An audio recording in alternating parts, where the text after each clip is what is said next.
జీవించటం.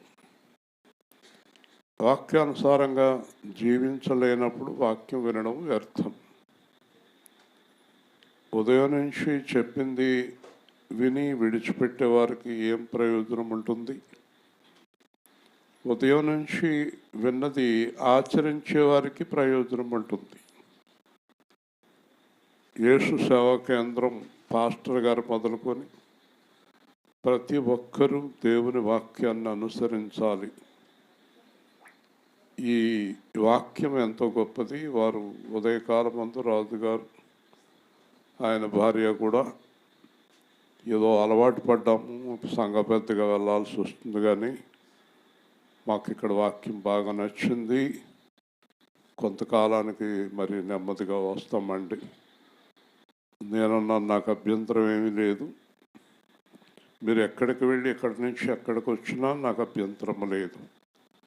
మీరు నా దగ్గరికి వాక్యం కోసం వస్తున్నారు కనుక మీకు మేలు జరుగుతుంది. ఈ సంఘము కానుకల కోసం పెట్టబడిన సంఘము కాదు. మా దగ్గరకు వచ్చిన వారి ఆత్మలను రక్షించి పరలోకానికి తీసుకువెళ్ళటానికి పెట్టబడిన సంఘం ఇది. కాబట్టి తప్పకుండా దేవుడు మీకు మేలు చేస్తాడు. వాక్యాన్ని ఇష్టపడే వారిని దేవుడు ఎందుకు విడిచిపెడతాడు? మనకి వాక్యం చాలా ముఖ్యం. ఈరోజు రోమపత్రిక 4వ అధ్యాయం 17 నుంచి 25 వరకు శ్రద్ధగా విందాం. మంచి వాతావరణం మనకి దేవుడు ఏర్పాటు చూడండి ఎంత చక్కగా చేస్తున్నాడు. వర్షముకి మనకి సంబంధమే లేదు. 17వ వచనం, రోమపత్రిక 4:17. తాను విశ్వసించిన దేవుని ఎదుట, అనగా మృతులను సజీవులుగా చేయవాడును, లేని వాటిని ఉన్నట్టుగానే పిలుచువాడునైన దేవుని ఎదుట అతడు మనకందరికీ తండ్రి అయి ఉన్నాడు. ఇందును గూర్చి నిన్ను అనేక జనములకు తండ్రిగా నియమించితిని అని వ్రాయబడి ఉన్నది. నీ సంతానం ఇలాగుండునని చెప్పిన దానిని బట్టి తాను అనేక జనములకు తండ్రి అగునట్లు నిరీక్షణకు ఆధారం లేనప్పుడు అతడు నిరీక్షణ కలిగి నమ్మెను.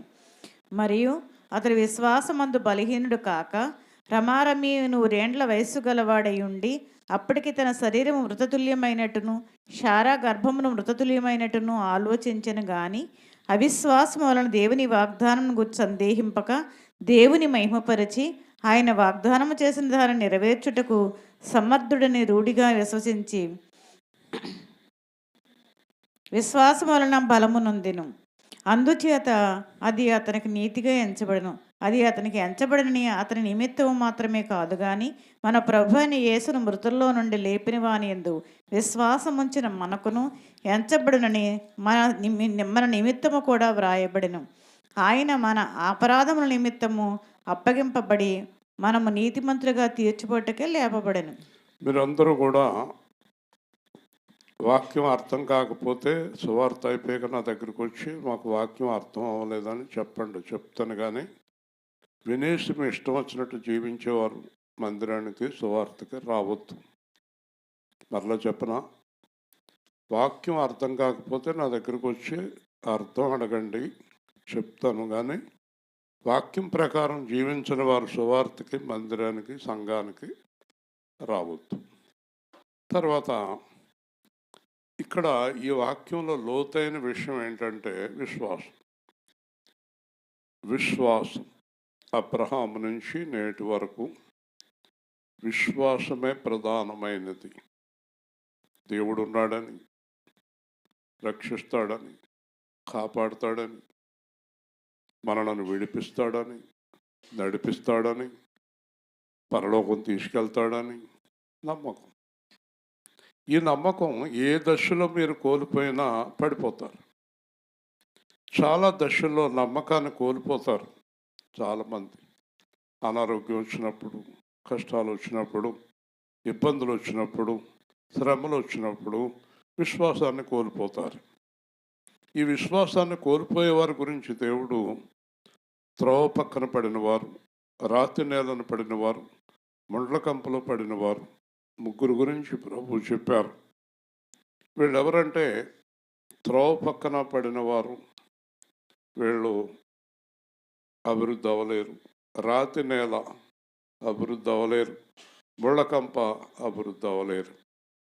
మంచి నేలను పడిన విత్తనం ఫలించేవారు విశ్వాసం కలవారు. విశ్వాసం అనేది ఎలా ఉండాలంటే ఒక కొండలాగా ఉండాలి. కొండను ఎవరు ఏం చేయలేరు, పెక్కలించలేరు. విశ్వాసం అనేది షియోను పర్వతంలాగా ఉండాలి అన్నాడు. విశ్వాసం ఎలా ఉండాలంటే ఎవ్వరు కూడా దాన్ని మార్చలేరు. ఉదాహరణకి యేసు ప్రభు విషయంలో నన్ను ప్రపంచంలో ఎవ్వడు మార్చలేడు. హల్లెలూయా. మిమ్మల్ని ఇట్టే మార్చేయచ్చు. మీలో కొంతమందిని చాలా సులువుగా తిరిగిపోతారు. మీరు డబ్బులు తేడా వస్తే తిరిగిపోతారు, ఆరోగ్యం తేడా వస్తే తిరిగిపోతారు, ఎవరైనా బాకీలు ఎగ్గొడితే మారిపోతారు, రకరకాలుగా మారిపోతారు. పని లేకపోతే మారిపోతారు, ఆధారం లేకపోతే మారిపోతారు. ఇలా మారిపోయేది విశ్వాసం ఎలాగవుతుంది? అది విశ్వాసం అని అనిపించుకోదు. మొగుడు సరిగ్గా లేకపోతే మారిపోతారు, పిల్లలు తాగితే మారిపోతారు, మొగుడు పిల్లలు ఈడిపోతే మారిపోతారు, డబ్బులు పోతే మారిపోతారు, అప్పులైతే మారిపోతారు. చేసి అన్నీ మీరే మారిపోతారు. దేవుడిది ఏదో తప్పు అయినట్టు. మీరు చెప్పండి, ఒక్కసారి అందరూ ఎలుగెత్తి చెప్పండి, దేవుడు తప్పు చేస్తాడా? నోరు తెరవాలి. మరి ఎందుకు మారిపోతారు మీరు? మీరు చేసుకున్న తప్పును బట్టి మీరు మారిపోయి దేవుడిని ఎందుకంటారు? నా మొగుడిని దేవుడు తాగుడు మానిపించలేకపోతున్నాడు అందొక ఆవిడ. వాళ్ళ ఆయనంట దేవుడు తాగుడు మానిపించలేకపోతున్నాడు అంట. వింటున్నారా? నీ భర్తను దేవుడు తాగుడు మానిపించాలా? ఎంత పొరపాటు మాట. దేవుడు మా అప్పులు తీర్చలేకపోతున్నాడు, దేవుడు మా కుటుంబాన్ని కలపలేకపోతున్నాడు. నేనే దేవుడిని అయితే వీళ్ళందరినీ ఒక్క చూపుతో కాల్చేస్తున్నాను. అందుకే నేను దేవుడిని అవ్వలేదు. ఎంత కోపం వస్తుందో తెలుసా నాకు. నీకు డబ్బులు ఇవ్వాల్సినాడు ఇవ్వకపోతే దేవుడు లోపమా? మీ ఆయన సరిగ్గా లేకపోతే దేవుడు లోపమా? మీ పెళ్ళిలో సరిగ్గా లేకపోతే దేవుడు లోపమా? నువ్వు పరీక్ష ఫెయిల్ అయితే దేవుడు లోపమా? నీ పన్నుపోటు వస్తే దేవుడు లోపమా? కన్నుపోటు వస్తే దేవుడు లోపమా? మీ ఆయన తాగితే దేవుడు లోపమా? అమ్మా మాట్లాడవేంటి? దేవుడి మీద ఎప్పుడన్నా నిందేశావా? నాకు ఆపరేషన్ ఎందుకు కావాలి? అది ఏంటండి ఇవన్నీ? ఇలా మాట్లాడేవాళ్ళు లేరే ఇక్కడ? ఉన్నారు. అందుకే దేవుడు మాట్లాడుతున్నాడు. తప్పు కాదు. మేము ఎంత ప్రార్థన పెట్టుకుంటే వర్షం ఎందుకు రావాలి? అబ్బా, ఆహా, ఇది కూడానా? తప్పు కాదు. ఏమంటే నా కూతురు కోసం 20 ఏళ్ళ నుంచి ఎదురు చూస్తున్నాను, మొగుడు వదులు రాదు. అది కూడా దేవుడు లోపమే. తింగర పనులన్నీ చేసి దేవుడిని తిడతావా? పైగా బెంగెట్టుకుంటావా? బెంగెందుకు? విశ్వాసం ఉంటే బెంగెందుకు? విశ్వాసం ఉంటే భయం ఎందుకు? విశ్వాసం అంటే వణుకెందుకు? ఈ వాక్యం అంతా విశ్వాసానికి సంబంధించింది. ఈ ఇంటిగా ఆయన పేరు అబ్రహాం. అబ్రహాం గురించి దేవుడు మాట్లాడుతున్నాడు. ఇప్పుడు మన దేవుడు ఎలాంటి వాడో చూద్దాం. చాలా శ్రద్ధగా వినాలి, చాలా శ్రద్ధగా. తాను విశ్వసించిన దేవుని ఎదుట అబ్రహాం గురించి మాట్లాడుతున్నాడు. మృతులను సజీవులుగా చేయువాడు. హల్లెలూయా. చనిపోయిన వారిని కేకెత్తి లేచి వస్తారట. మాట్లాడరేంటి? చనిపోయిన వాడిని కేకేస్తే వస్తాడని. ఉదాహరణకి రామారావు అనే అతను చనిపోయాడు అనుకుందాం. ఇక్కడ దేవుడు మన పక్కన కూర్చున్నారు అనుకోండి. ఇక్కడ ఇశ్రాయేలు రామారావు వస్తున్నాడు చూడు అన్నాడు అనుకో. ఆయన ఆ గుమ్మంకాట రామారావు నుంచి ఉంటాడు గట్టిగా దేవుని స్తోత్రం. ఏమనుకుంటున్నారు దేవుడు అంటే? మోషేతో అంటాడు, ఏమయ్యా మోషే, నత్తుడిని అని బాధపడుతున్నావు ఏంటి? మీ అన్నయ్య అహరోన్ లేడా? మా అన్నయ్య అహరోనా? ఈనాటి గొడవది 80 ఏళ్ళ కిందటి గొడవ. అసలు ఉన్నాడో చచ్చాడో తెలుసు. నాకు 80, ఆడికి 83 ఉంటాయి. అసలు ఉన్నాడో లేడో తెలదు. అందరూ 2 చేతులు ఎత్తి దేవునిస్తూ, ఒక చేయి ఎత్తొద్దు. కుంటోళ్ళు అయితే ఒక చేయి ఎత్తండి, 2 చేతులు ఎత్తండి. నాకు మైక్ ఉంది కదా, కాబట్టి నేను ఎప్పుడు దేవుణ్ణి అలా స్తుతిస్తూ ఉంటాను. అడుగు ఆహారం అన్నాడు. మోషే వెనక్కి చూస్తే ఆహారం వచ్చేస్తున్నాడు. హల్లెలూయా. బాబు ఇదేంటి, ఏనాటి ఆహారం, ఎప్పుడు ఆహారం? ఆ మధ్యన ఒక ఫ్రెండ్ని గుర్తు చేశాడు నాకు దేవుడు. ఆహ్లాడు ఏమైపోడో ఉన్నాడో లేడో కూడా తెలదు నాకు. మీ ఫ్రెండ్ ప్రసాద్ గుర్తున్నాడా అన్నాడు. ఏమో ప్రభువా, కలుస్తారు మీరిద్దరు అన్నాడు. హల్లెలూయా. ఎంత ఆశ్చర్యం. ఇక్కడ ఒకవేళ అహరోను చనిపోయింటూ కూడా దేవుడికి ఏకైతే వస్తాడు. మీరు దేవుడిని బలంగా నమ్ముతలేదు. దేవుడికి మీ పద్ధతి ఏంటంటే, మీ పద్ధతి ప్రకారం దేవుడు ఉండాలి, అంతేనా? మీరు చెప్పినట్టు దేవుడు చేయాలా? ఒకరోజు ఒక ఆయన స్లాబ్ వేసుకుంటున్నాను, వర్షం రాకుండా ప్రార్థన చేయండి అన్నాడు. భారీగా వస్తుంది వర్షం అని చెప్పాను. మొత్తం సిమెంటు, ఐరన్ అన్నీ కొట్టుకుపోతాయని చెప్పాను. ఏమండి అన్నాడు. వర్షాకాలంలో భయంకరమైన వర్షంలో నేను స్లాబ్ ఎవడేయమన్నాడు? ఆగు, నువ్వు స్లాబ్ వేసుకుంటున్నావని మొత్తం ప్రపంచానికి వర్షం కురిపిస్తా మానేయాల దేవుడు? అంటే నువ్వు చెప్పినట్టు దేవుడు వినాలా? ఈరోజు వరకు మారారా మీరు? నువ్వు చెప్పినట్టు వినకపోతే మొగుడితో 10 రోజులు మాట్లాడుతూ మానేస్తావు, దేవుడితో కూడా అలా మాట్లాడుతూ మానేస్తావా? మాని ఏం పద్ధతులండి? అసలు మీరు ఏం మారారు? మొగుడి మీద కోపం, పెళ్ళం మీద కోపం, ఇంట్లో అందరి మీద కోపం, బయటేమో సమాధానం అని పాటలు, ఏం నాటకాలు? ఎవరితో సమాధానం ఉంది మీకు? మిమ్మల్ని అందరిని అడుగుతున్నాను, మాకు ఎవరితోటి గొడవ లేదన్న వాళ్ళు కుడి చేయి చూపించండి. నలుగురు. వీళ్ళందరూ గొడవలు పెట్టుకునే వాళ్ళే. సమాధానం లేదు. పాట మళ్ళీ. దేవుడు ఏమన్నాడు? సాధ్యమైతే సమస్త మనుషులతోటి సమాధానపడ. ఒక ఆవిడ అందంట, నాకు ఫోన్ చేశాడు. ఏమన్నా మా ఆవిడకి మీరు చెప్పాలన్న. మీ ఆవిడకి నేను చెప్తుంటే ఏమీ లేదు, మా అమ్మ ఇంట్లోకి వచ్చి వెళ్ళిపోతానంటుంది. మా అమ్మేమో వస్తానంటుంది. మా అమ్మ వస్తే ఇది వెళ్ళిపోతానంటుంది. నేను ఏం చేయాలన్నాడు. నువ్వు వెళ్ళిపో అన్నాను. అదేంటంటే అదేం తీర్పు అన్నాడు. మరి అంతే, నువ్వు వెళ్ళిపోతే మీ ఆవిడ వెనకాల వచ్చేస్తావు. ఎందుకంటే ఇంటికి ఎత్తి కడతాం కుదరదు, కరెంటు బిల్లు కడతాం కుదరదు. ఆయన నువ్వే కదా కట్టాలి, మీ ఆవిడ కడతా, నేనే కట్టాలి. అది వెనకాల వచ్చేస్తుంది.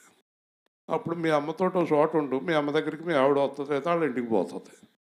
అబ్బా భలే చెప్పారండి అన్నాడు. దేవుని స్తోత్రం. అంతేనా? అర్థమైందా? దేవుడు అంత చక్కగా చెప్తాడు తీర్పు. కాబట్టి సమాధానం లేదు. మొట్టమొదటి మాట మనం చూస్తే మృతులను సజీవులుగా చేయువాడు. రెండో మాట చూస్తే లేని వాటిని ఉన్నట్టుగా పిలిచేవాడు. హల్లెలూయా. లేని వాటిని చూసారా? అగాధ జలముల పైన ఆత్మ అల్లాడుతుంది. భూమి కలుగునుగాక, ఆకాశము కలుగునుగాక, సూర్యచంద్ర నక్షత్రాదులు కలుగునుగాక అని వచ్చేసింది. అంతే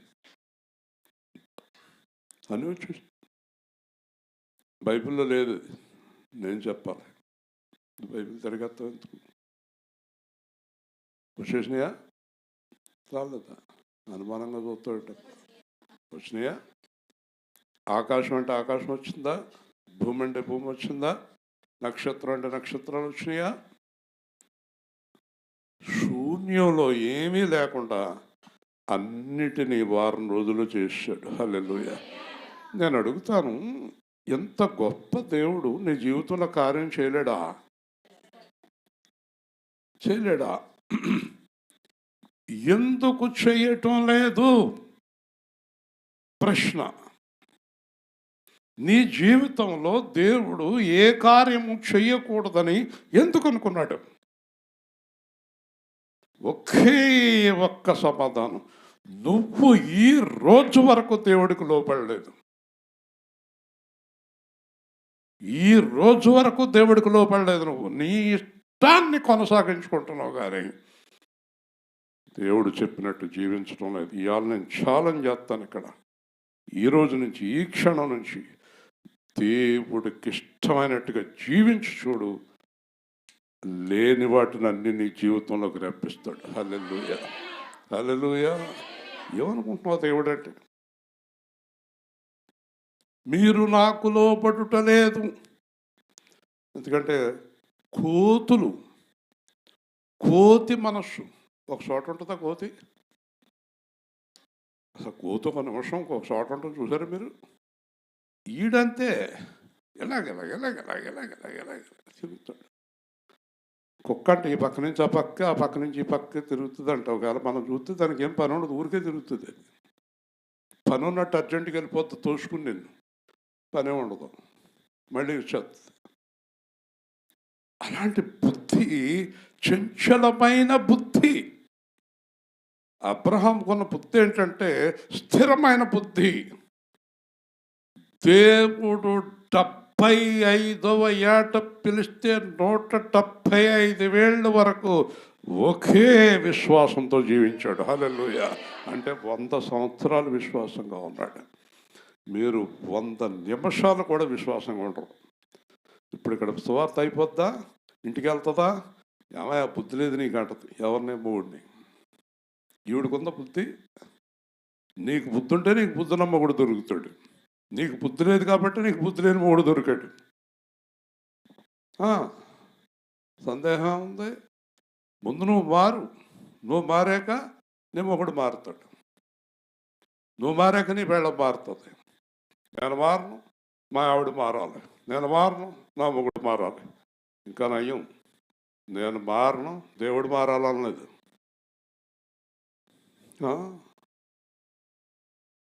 మారని దేవుడవు నీవేనయ్యా, మరుగై ఉండలేదు నీకు యేసయ్యా. మారని దేవుడవు నీవేనయ్యా, మరుగై ఉండలేదు నీకు యేసయ్యా. సుడిగుండాలైనా ఎదలైనా వ్యాధి బాధలైనా మరుగై ఉండలేదు నీకు యేసయ్యా. మరగని దేవుడవు నీవేనయ్యా, మరుగై ఉండలేదు నీకు యేసయ్యా. యాత్రలో మలుపులెన్నో తిరిగిన నిత్య జీవ గమ్యానికి నన్ను నడిపించితివి నిలిచియుందునయ్యా. నిజ దేవుడవనుచు నన్ను చూచినావయ్యా, నన్ను కాచినావయ్యా, చూచినావయ్యా, నన్ను కాచినావయ్యా. దేవుడు ఎప్పుడు మారని దేవుడు కాదు, మారక్కలేదు. ఆయన. ఎవరు మారాలి? మాట్లాడరేంటి? ఆయన ఎందుకు మారాలి? మారవలసిన అవసరం ఆయనకేంటి? ఆయనలో తేడా ఉంటే మారాలి కదా. జాగ్రత్త. ఇన్ని సంవత్సరాల నుంచి అంటున్నారు, ఈరోజైనా మారండి. ఎలా మారాలి? యేసుక్రీస్తులాగా మారండి. హల్లెలూయా. అప్పుడు లేని వాటిని ఉన్నట్టు పిలుస్తాడు నీ జీవితంలో. పేతురు ఇంటికి వెళ్ళాడు భోజనానికి. పేతురు అత్త వంట చేయాలి. ఆవిడ జ్వరంతో దుప్పటి కప్పుకుని పడుకుని ఉంది. జ్వరం ఆవిడకి. యేసు ప్రభుతో అన్నాడు పేతురు, అయ్యా మనందరికీ భోజనం వంట చేయాలి, కానీ మా అత్త జ్వరంతో పడుకుని ఉంది అన్నాడు. అవునా అని పేతురు అత్త దగ్గరికి వచ్చి చేయి పట్టుకుని, జ్వరమా వెళ్ళిపో అన్నాడు. గట్టిగా దేవుని లేచి కూర్చుంది, వంట చేసింది. లేనిది ఉన్నట్టుగా, ఉన్నది లేనట్టుగా పిలుస్తాడు. నీకు ఒకవేళ క్యాన్సర్, షుగర్, బీపీ, రకరకాల రోగాలు, అప్పుడు ఒకవేళ ఇస్రాయేలుకి లేదా మరియకు షుగర్, మేమిద్దరం చెరుకు మంచం మీద పడుకుని కదలకుండా పడుకున్నాం అనుకోండి, ఆరోగ్యం లేకుండా, మా ఇద్దరి మధ్యలోకి వస్తాడు.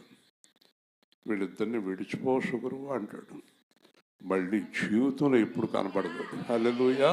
ఇంత గొప్ప దేవుణ్ణి మనం పెట్టుకుని ఏంటి ఇలా బతుకుతున్నాం? విలువ తెల్లలేదు. మొన్న ఒక రైతుకి ఒక రాయి ముక్క దొరికింది అనంతపూర్లో. ఆ రాయి ముక్క కట్టుకుని అందరి దగ్గరికి తిరిగాడు. అయ్య బాబు ఇది ఏదో మెరుస్తుంది అన్నాడు. వెంటనే ఒక సేటు దగ్గరికి వెళ్ళాడు. ఆడి కంగారు వచ్చేసింది. ఒరే బాబు ఎవరికై చెప్పుకో అని చెప్పి 12 లక్షలు ఇచ్చాడు. ఆ రాయికి 12 లక్షలు ఇచ్చాడు. 12 లక్షలు ఇప్పుడు జీవితంలో చూడలేదు. బ్యాగ్లో పెట్టుకుని గొంతులే అత్త ఇంటికి వచ్చాడు. తీరా అందరికీ తెలిసిపోయాక ఎంక్వైరీకి వెళ్ళారు. అందరూ ఆ సేటు దగ్గరికి వెళ్ళారు. దాని ఖరీదు 80 లక్షలు. దేవుని స్తోత్రం. విలువ తెలదు. మరి మన దగ్గరున్న దేవుని విలువ మనకు తెల్లదు ఈ రోజు వరకు. తింగర పనులు, తింగర మాటలు. ఎన్ని సంవత్సరాలైనా అయోమయమే. ఒకటి, అతడు మనందరికీ తండ్రిగా ఉన్నాడు. అబ్రహామట మనకు తండ్రి. ఎందుకంటే దేవుడట అబ్రహాంని మనందరికీ తండ్రిగా నియమించాడు. ఏ విషయంలో? విశ్వాసములో. హల్లెలూయా. విశ్వాసమును బట్టి మనకు అబ్రహాం ఏమవ్వాలి? తండ్రి. ఏమన్నాడు జక్కయ్య గురించి దేవుడు?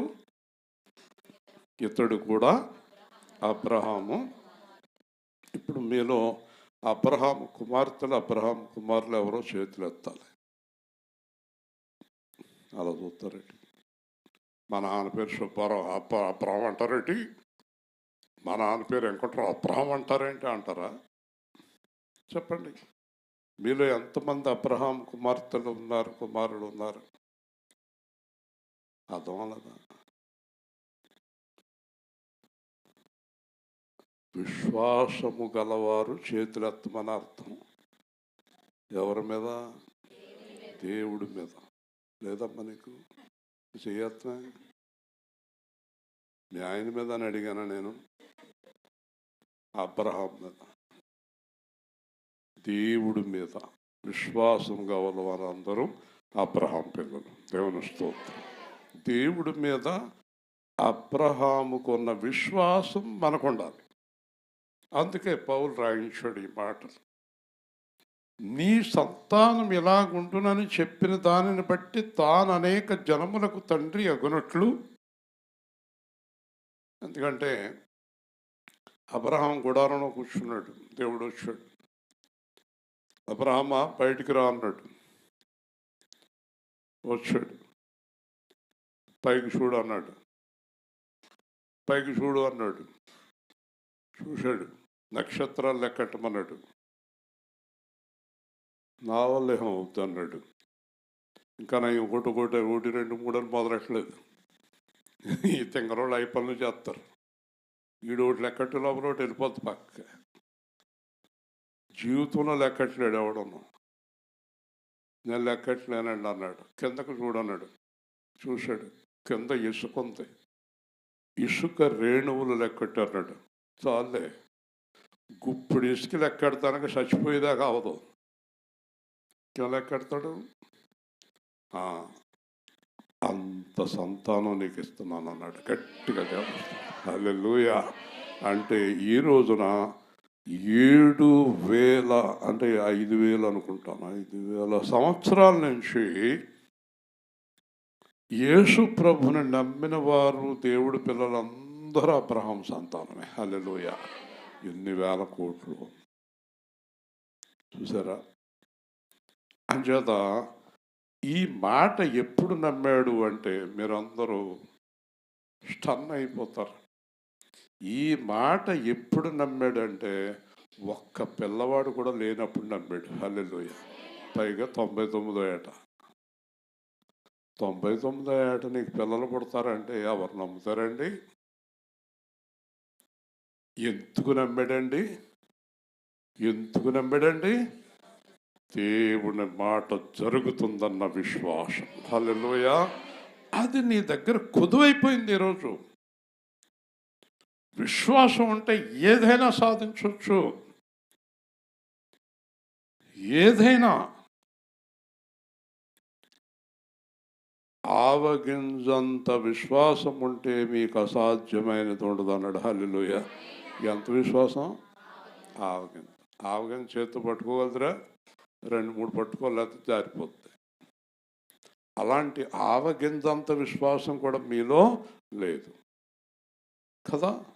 కాబట్టి నిరీక్షణకు ఆధారం లేనప్పుడు నమ్మెను, ఆధారం లేనప్పుడు నమ్మాలి. ఇప్పుడు ఈ అమ్మాయి ఉందనుకోండి, మన ఇక్కడ ఆయన పేరేంటి, మర్చిపోయాను, ఉన్నాడా? దయాకర్ వాళ్ళ ఆవిడ ఉందనుకోండి, ర్యాలీకి నేను ప్రెసిడెంట్గా చేస్తున్నాను అన్నాను అనుకోండి, కనీసం ఆ ర్యాలీలో ఉన్నవాళ్ళు ఎవ్వరూ వాళ్ళ ఆయన కానీ పిల్లలు కానీ వాళ్ళ మాంగారు కానీ తెప్పుని కానీ ఎవ్వరూ నమ్మరు. నమ్ముతారా? ఈవిడ అసలు నమ్మదు.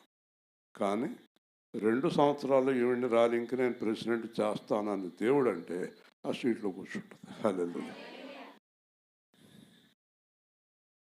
ఇది నమ్మకం.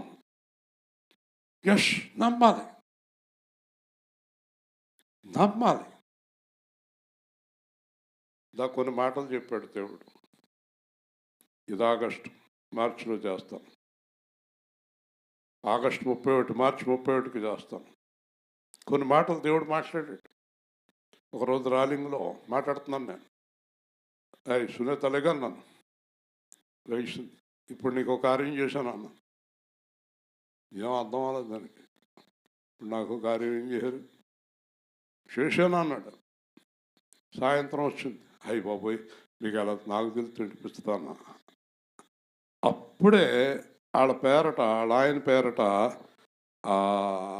ఎవరది వాళ్ళ ఊరు, బందపాడ వాళ్ళ బొందపాడ, అక్కడ ఒక స్థలం రాశారంట. అదే టైంలో. దేవుని స్తోత్రం. చూసారా, దేవుడికి అన్నీ తెలుసు. అందుకే బేబీ గారు పరిగెత్తుకొచ్చారు. లేని పని కూడా వచ్చి పడింది ఈరోజు. దేవుడు ఇంటికెళ్ళి ప్రార్థన చేశాను, చెప్పెళ్ళి శిక్ష కొట్టేశాను అన్నాడు. హల్లెలూయా. లేకపోతే ఆవిడ పెంగెట్టుకుంటుంది. దేవుడు ప్రేమ అమ్మాయిడు కదా, చాలా ప్రేమ అమ్మాయి. ప్రేమించడం వదలడం, ప్రేమించడం కాకేడు, ప్రేమించడం వదలడం. ఇదే ఆయనతో ఉన్న గొడవ కదా. కాబట్టి తాను అనేక జనములు తండ్రి అగునట్టు ఆధారం లేనప్పుడు నమ్మాను. 19వ వచనం చాలా ముఖ్యమైన విషయం. విశ్వాసమునందు బలహీనుడు కాక. హల్లెలూయా చెప్పండి. మనిషి బలహీనుడు. 99 ఏళ్ళకి ఆరోగ్యం ఏముంటుంది? మనిషి బలహీనుడే కానీ మనస్సు బలంగా ఉంది. హల్లెలూయా. హల్లెలూయా. మనస్సు చాలా బలంగా ఉంది. మనసుకు వయసు ఏముంటుంది? మనిషికి వయసు ఉంటుంది, మనసుకే వయసు ఉండదు. ఉత్సాహంగా ఉండాలి, బలం ఉండాలి. విశ్వాసంలో బలహీనుడు కాక. చాలే 100 ఏళ్ళు వస్తున్నాయి పిల్లల, ఇంకేమన్నానా అని అనలేదు.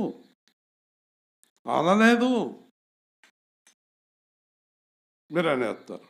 ఈరోజైనా బుద్ధి తెచ్చుకుని దేవుణ్ణి నమ్మండి. దేవుని స్తోత్రం. దేవుణ్ణి నమ్మండి చెప్పాలి. ఇంకెంతకాలం మీరు ఎలాగుంటారో అయోమయ స్థితిలో నమ్మకుండా? పోనీ నమ్మలేదు, ఏం చేస్తారు? తూర్పు తిరిగి దండం పెట్టాలి. దేవుణ్ణి నమ్మక చేసేది ఏది లేదు. నమ్మకుండా చేసేది ఏమీ లేనప్పుడు నమ్మితే నీకు కలిగే నష్టం ఏంటి? కాబట్టి ఈరోజు దేవుణ్ణి మనస్ఫూర్తిగా నమ్మేయండి. హల్లెలూయా. సంపూర్ణంగా నమ్మేయండి. దేవుణ్ణి బలంగా నమ్మేయండి. దేవుడు నా కార్యం చేస్తాడని నమ్మేయండి. ఈరోజు మీరు వెళ్ళిపోయే ముందు ప్రార్థన చేసుకోండి. మీకు న్యాయంగా ఏ ఏ కార్యాలు జరగాలో అవన్నీ నా దేవుడు చేసేసాడని నమ్మి వెళ్ళిపోండి. పొందేసుకుంటారు. హల్లెలూయా. పొందేసుకుంటారు అంతే. కాబట్టి ఇక్కడ శరీరము మృతతుల్యమైనట్టు, సారా గర్భము మృతతుల్యమైనట్టు ఆలోచించను. ఎందుకంటే నా శరీరము వడిలిపోయింది, నా శరీరంలో శక్తి లేదు, నా భార్యకు శక్తి లేదు, నాకు శక్తి లేదు, నా భార్యకు శక్తి లేదు, నాకు పిల్లలు పుట్టించే శక్తి లేదు, నా భార్యకి పిల్లలకు అనే శక్తి లేదు, ఇద్దరు ముసలోళ్ళమే అనుకున్నాడు కానీ రాయబడి ఉంది. ఆ విశ్వాసము వలన దేవుని వాగ్దానమును గూర్చి సందేహింపక. అతనికి మనుషులు చూస్తే పిల్లలు పుట్టేలాగా లేరు, దేవుని వాగ్దానం మాత్రం చాలా ఖచ్చితంగా కనిపిస్తుంది. కనుక నమ్మకుండా ఉండే బదులు నమ్మేద్దామని నమ్మేశాడు, పొందేసుకున్నాడు. హల్లెలూయా. ఎలా జరుగుతుంది అనే వాళ్ళు ఎక్కువైపోయారు.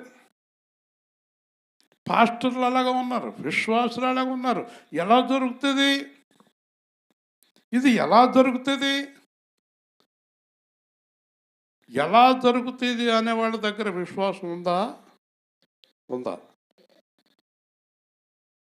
జరుగుతుంది అనే వారి దగ్గర విశ్వాసం ఉంది. చూసారా, ఈరోజు యేసు సేవా కేంద్రం విశ్వాసం వలన నడుస్తుంది. హల్లెలూయా. వేరేం కాదు. ఏమంటే ఆలోచించుకున్నారా? కొనేస్తున్నారా అని అన్నాను. కొనేమన్నాడు,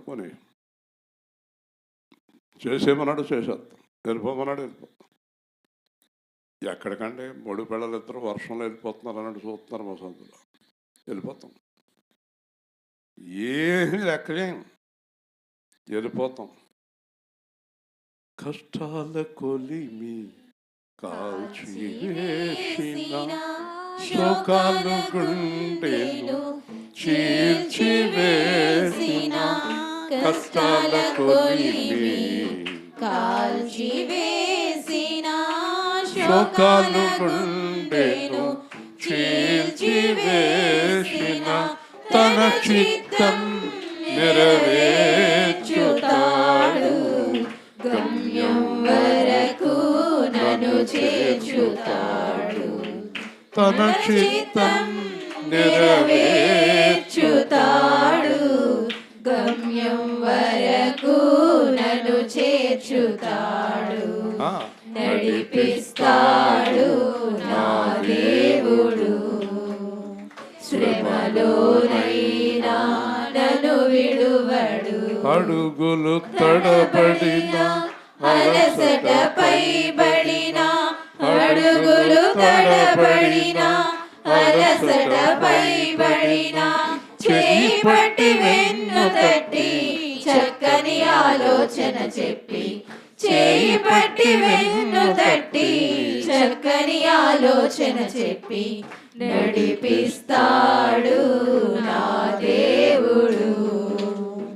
శ్రమలో లోనైనా నన్ను విడువడు. దేవుని స్తోత్ర. నేను ఇదివరకు మోటార్ సైకిల్ మీద 200 చర్చిల్లో సాక్ష్యం చెప్పేవాడిని. ఎక్కడికి వెళ్ళినా నైట్ 1 గంట అయినా 2 అయినా వచ్చేస్తాను. ఫోన్ చేసేవాడిని, 2:30కి వస్తాను, 2:30కి ఇంటికాడ ఉండి 1 గంటన్నరకు. చాలామంది అనేవారు, పాస్టర్లు అలాగే వెళ్ళరండి, పడుకుంటారని. నేను పడుకోను, ఎక్కడ పడుకోను, నేను ఎప్పుడు పడుకోలేదు. ఇంకొక అలవాటు ఏంటంటే, నాకు బెంగళూరులో ఉండగా అది అలవాటు. ఎందుకంటే ఈవిడి ఈ పెద్ద హాట్ క్యారియర్ ఉండేది, దాంట్లో భోజనం కూరలు అన్నీ పెట్టేసి టేబుల్ పెట్టి పడుకునేవారు వీళ్ళందరూ. హైదరాబాద్ వెళ్ళేవాడిని, 10ంటికి అక్కడ ఫ్లైట్ ఎక్కేవాడిని, 11ంటికి బెంగళూరులో దిగేవాడిని, 1:30కి ఇంటికి వచ్చేసి భోంచేసి పడుకునేవాడిని. ఫస్ట్ నుంచి దేవుడు ఒక అలవాటు ఏంటంటే, ఇంటికి వచ్చేయటం, ఇంటికి వెళ్ళిపోవాలా, మన పని అయిపోయాక అక్కడ ఉండకూడదు, ఎక్కడ ఉండకూడదు. హైదరాబాద్ వెళ్తే తప్పదు, పిల్లల దగ్గర కాబట్టి ఉంటాను, లేకపోతే బయలుదేరి వచ్చేస్తాను. ఇది ఆయన నడిపించాడు అలాగా. ఇంచుమించు 4-5 సంవత్సరాలు అర్ధరాత్రి కాడ స్కూటర్ మీద ఇంటికి వచ్చేసేవాడు. హల్లెలూయా. మనం దేవుణ్ణి నమ్మినప్పుడు భయపడకూడదు. దేవుణ్ణి మనం నమ్మినప్పుడు దేనికి భయపడకూడదు. విశ్వాసములో బలముగా ఉండాలి. ఇక్కడ చూస్తే దేవుని మహిమపరచి ఏం చేశాడు? ఆయన వాగ్దానం చేసిన దానికి నెరవేర్చుటకు సమర్థుడని రూఢిగా విశ్వసించి విశ్వాసము వలన బలము పొందెను. హల్లెలూయా, హల్లెలూయా. నేను ముసలోడిని, మా ఆవిడ ముసలిదే, కానీ వాగ్దానం చేసిన వాడు గొప్ప దేవుడు కనుక, నెరవేర్చకుండా ఆయన మాట్లాడాడు కనుక, నెరవేరుస్తాడు కనుక, సమర్థుడు కనుక, ఖచ్చితంగా దేవుడు చేస్తాడు కనుక నాతో చెప్పాడని నమ్మి ఆ ఫలంతో బ్రహ్మాండమైన కొడుకుని కన్నాడు. హల్లెలూయా. విశ్వాసం ఏది? అదేది? ఆ విశ్వాసం ఏది మీ దగ్గర? కనీసం ఇవాళ నుంచైనా ప్రారంభించండి. విశ్వాసంలో బలంగా ఉండండి, ఖచ్చితంగా ఉండండి. జరిగి తీరుతుందని నమ్మండి, అది జరుగుతుంది. ఖచ్చితంగా నమ్మండి. నమ్మకుండా, దేవుణ్ణి నమ్మకుండా, దేవుడు అంటాడు, నీవు నమ్మిన ఎడల దేవుని మహిమను చూస్తావు.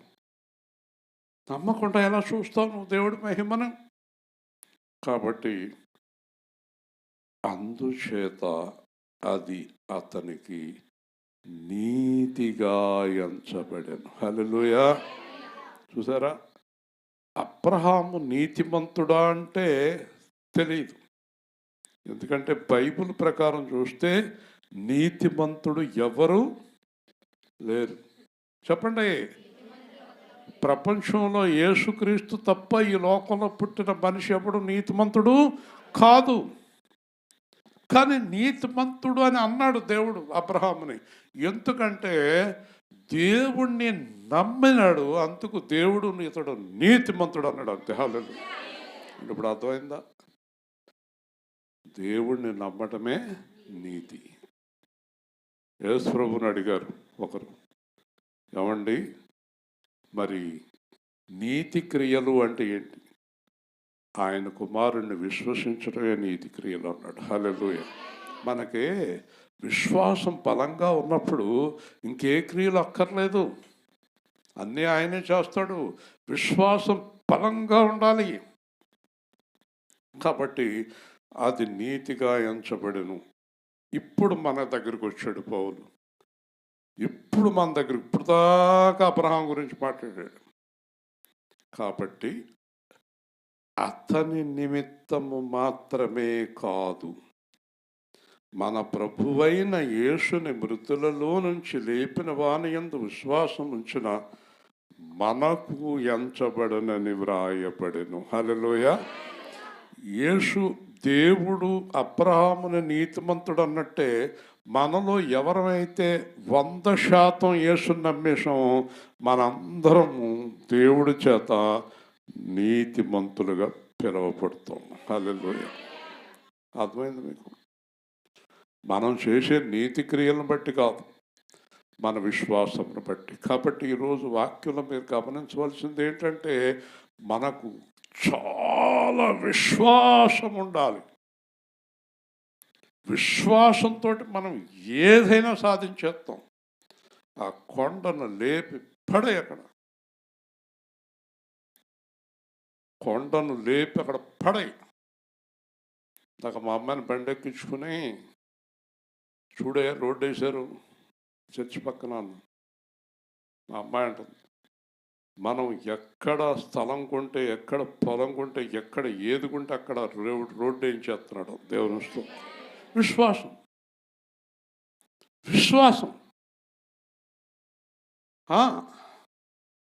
విశ్వాసం లేకపోతే రోడ్డు పక్కన స్థలం కొంటే ఆ రోడ్డు మూసేయండి అని వస్తుంది గవర్నమెంట్ ఆర్డర్. ఆ రోడ్డు మూసేయండి. నువ్వు ఎక్కడ స్థలం కొంటే అక్కడ రోడ్డు మూసేస్తారు. ఏమి లేకపోతే విశ్వాసం ఉంటే రోడ్డు లేని కాడ రోడ్డు వస్తుంది. దేవుని స్తోత్రం. విశ్వాసం లేకపోతే అన్ని ఫెయిల్యూరే, అన్ని ఓటమే, అన్నీ ఓడిపోవటమే, అన్నీ ఓడిపోవటమే. విశ్వాసం. ముగించేస్తున్నాను. ఆయన మన అపరాధముల నిమిత్తము అప్పగించబడి, మీ జీవితంలో ఈ మాట ఎప్పుడు మర్చిపోవద్దు. మనం నీతిమంతులు అనబడటానికి కారణం, మనం చేసిన పాపాల నిమిత్తం ఆయన సిలువేయబడ్డాడు. హల్లెలూయా. మర్చిపోకండి, మర్చిపోకండి. ఎప్పుడు కూడా మనం నేను నీతిమంతుణ్ణి, నేను ప్రార్థనా పరురాల్ని, నేను రాత్రి పగలు ప్రార్థన చేసేస్తున్నాను, ఇలాంటి పనికి మాలిన మాటలు అవసరం లేదు మనకి. ఇప్పుడు మాట తెలుసా మీకు? మనం నీతిమంతులైతే ఆయన ఎందుకు వచ్చి ఇక్కడ సిలువేయబడాలి? కాబట్టి మనలో నీతి ఎక్కడా లేదు, కనపడదు. ఇంకో మాట కూడా చెప్పనా? మనము నీతిమంతులుగా నటించేవారమే కానీ మన హృదయంలో ఎప్పుడు చెడు ఆలోచనలు గుండ్రంగా తిరుగుతూ ఉంటాయి అనేది ఖాయం. హల్లెలూయా. అంతే. నాకు కూడా ఇలాంటిది ఉంటే బాగుండని అనిపించకుండా ఉండదు. చూశాక ఇల్లు ఆనందం, నేనేంటో మూలండిపోయాను. వెంటనే వచ్చేస్తుంది మనసులోకి, మళ్ళీ వద్దులే దేవుడు అన్నాడు కదా అనుకుంటుంది. కానీ ఈ హృదయంలో ఆలోచన వచ్చేస్తుంది కదా, వస్తుందా? నా హృదయంలో ఎప్పుడు చెడు ఆలోచన రాదన్న వాడు కుడి చేయొద్దండి.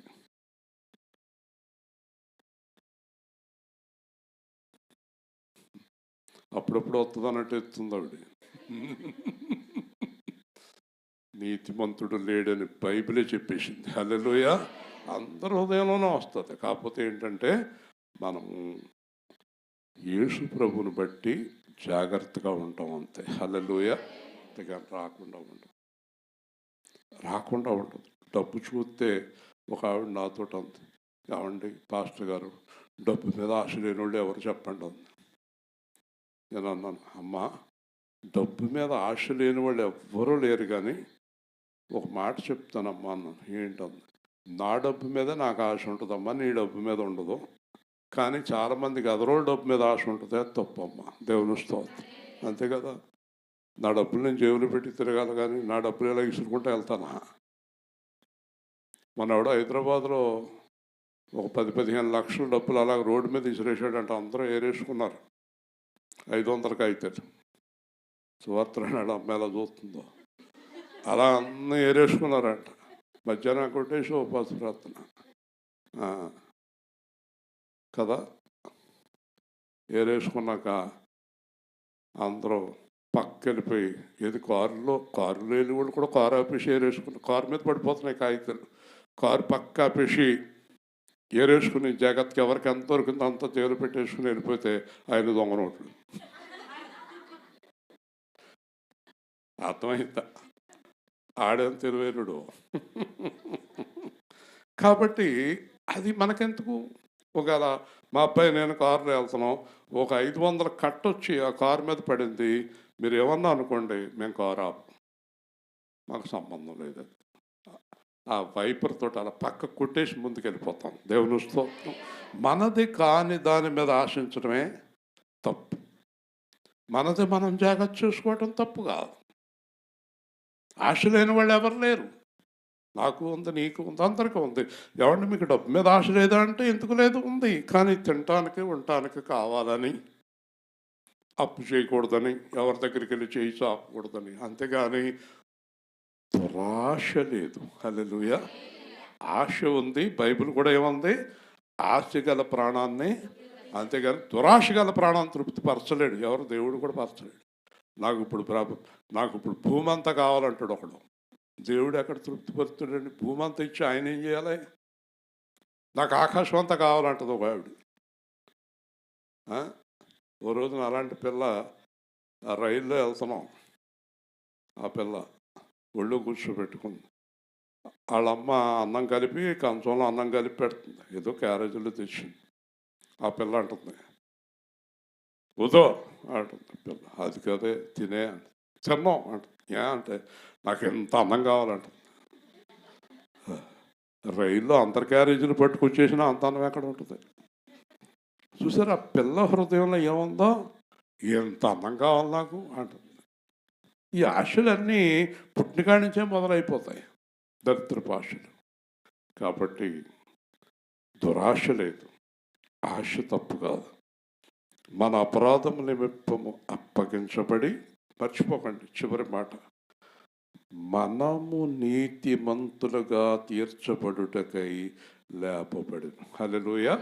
యేసు ప్రభు గనక 3వ రోజు లేవకపోతే మనం లేవం. మనకింకా పునరుత్థానం లేదు. ఆయనకి లేదంటే మనకు లేదు, ఆయన లేవలేదంటే మనం లేవం. కాబట్టి ఈరోజు ఖచ్చితంగా చెప్పగలం, యేసు ప్రభునందు విశ్వాసం ఉంచిన వారందరూ తిరిగి లేచి పరలోకానికి వెళ్తారు. హల్లెలూయా. అంచేత ఇంత గొప్ప రక్షణ దేని ద్వారా మనకు దొరుకుతుందంటే విశ్వాసం ద్వారా. కాబట్టి ఏముండాలి మనకే? విశ్వాసం. ప్రేమ గల తండ్రి, జీవాధిపతి అయిన ప్రభు, ఈ రాత్రికాలం ముందు మీరు ఇచ్చిన వాక్య భాగమును బట్టి స్తోత్రాలు. జీవం గల దేవుడు అయిన ప్రభువ, మేమందరం విశ్వాసంలో బలహీనులము కాక స్థిరులమై బలము కలవారమై చివరి క్షణము వరకు విశ్వాసములో నిలిచి ఉంటే కృపానుగ్రహించుమని ఈ రాత్రి అందరూ జాగ్రత్తగా గృహాలకు వెళ్ళి రేపు ఉదయం తిరిగి ప్రభు బలలో అందరూ పాల్గొనే కృపానుగ్రహించుమని క్రీస్తు నామములో అడుగుతున్నాము తండ్రి, ఆమేన్. తెల్లవారుజామున వంటకి సహాయం చేయవలసిన వాళ్ళందరూ సిద్ధంగా ఉండండి. చాలా వర్షం వచ్చేసింది, ఆగిపోయాను అనకండి. అవసరమైతే చర్చిలో పడుకోండి, ఓకేనా? నెలకో రోజు తప్పదు.